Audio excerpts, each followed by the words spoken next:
Welcome to Better Futures.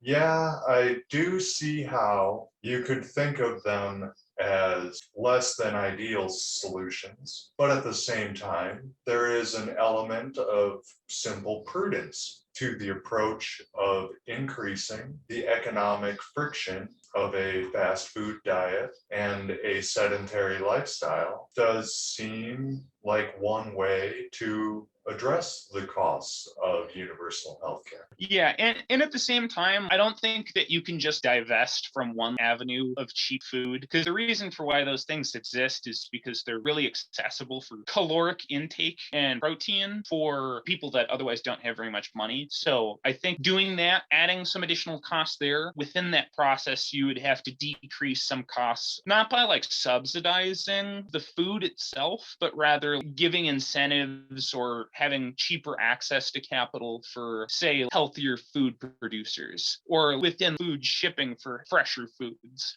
So essentially, you have the rights law of cost per unit based on numbers produced. And, you have the government put in money before the market of selling the thing. And because it's before the actual market, it doesn't as much affect price action in a way that drives it up, but rather it creates an abundance in the supply by making the supply and logistics cheaper or more accessible for these healthier food companies. And then by doing that, you would make the cost of the end product to be cheaper without having to throw government money into the market for that specific good. That's kind of the problem with like housing or medical care right now. You have so much like government money that comes in that subsidizes it, just raises the cost up because of price action. Not because there's some nefarious scheme, but just because for some reason they think that in putting more velocity of money into the specific market is a good way of solving the problem of access to it. Really, it just changes it. Like, can you get the money through the system, which is like a separate subject, but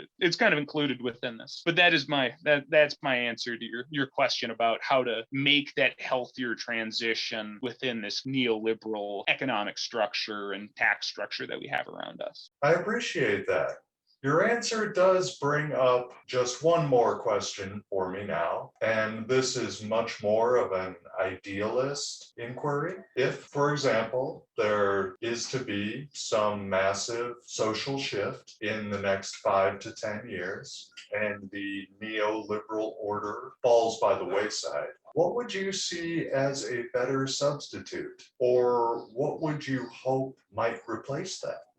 I mean, what I hope or what I think has like no obligation to come out in reality, if you know what I mean. Like Slavoj Žižek has this quote, which is like, I would sell my mother into slavery if it was the case that I could see V for Vendetta Part 2 the day after. And I don't really know what that looks like. I have my own concerns about what the next hegemonic ideological structure would be. But I think that that's not like what I would necessarily want, or like in the way that I know how to describe it right now, that's not necessarily what I want. But, currently we have this like process of like technocrats who operate algorithmic media systems that manufacture consent kind of live. We could see that kind of expanding onto the general adversarial network, like art breeder type, like live AI video editing type thing, where you're really at like consent can be manufactured on like an individual level per each communication, and also like distributed across the whole network. So like what I think would be an effective thing to take over would be some form of hyper postmodern technocratic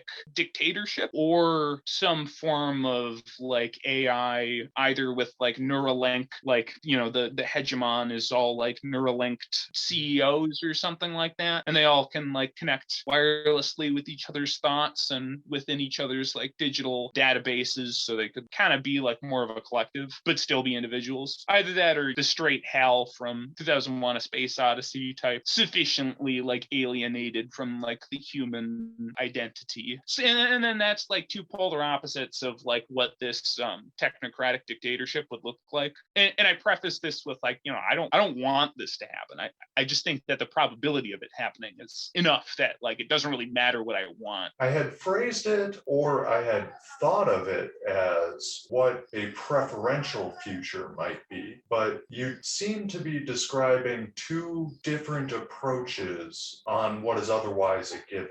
There would be the dictatorship of the algorithm or the dictatorship of the more human influenced but cybernetically enhanced technocratic system. Yeah, and I mean, like, those things could be done well, and they both could be done to maximize human well-being. They probably would have their own forms of ideology and oppression that they would push out, but that kind of seems to be the default of any power structure, which is something that I think could be worked on and developed inside these contexts. So it's like, what does a better future look like for the dictatorship of the algorithm? Here's this thing that has literally all of the data that we generate on a day-to-day basis, and it's like our guardian angel in live, where it's this intelligence that's just pervaded throughout the society that just really wants to see you succeed, and it just guides you to the most optimal goals in pretty much any situation you come into. And you can choose to listen to it and you can choose to not listen to it, but it's just more of something to augment your individuality. That's kind of like what I would see as like preferential format of that. And then for the other one, it's like, you continue having like a republic, but the republic just actually represents all of the people within it. Whereas now you would probably have some valid criticisms wherein people that are listened to within society are either those that control the vast amount of the masses or are the people that represent the keys to power, the holders of capital, members of the military industrial complex, like Clinton this, Obama that, Bush something, like the dynasties of political power. A lot of people say good things about Greece and Rome during some parts of it. There's like probably a lot of Caligula like emperors, but some people make nostalgia towards a republic. Yeah, some people like it. It works for some people. Okay, right on. I personally appreciate the approach of acknowledging that there are multiple potential avenues and that each will have its own method of producing or maximizing human well-being. Yeah, no matter what type of system can get put forward, it can value human well-being or abundance towards the society or the species as a whole. But they could also be the type of nihilists or antinatalists. Yeah, and they could also be antinatalists. You know what I mean? Like, and that's kind of where the post-human, transhuman type dichotomy comes in within this. What is an ideal future? Is it that biological evolution brought forward a technologically capable entity, and then that created AI to replace it?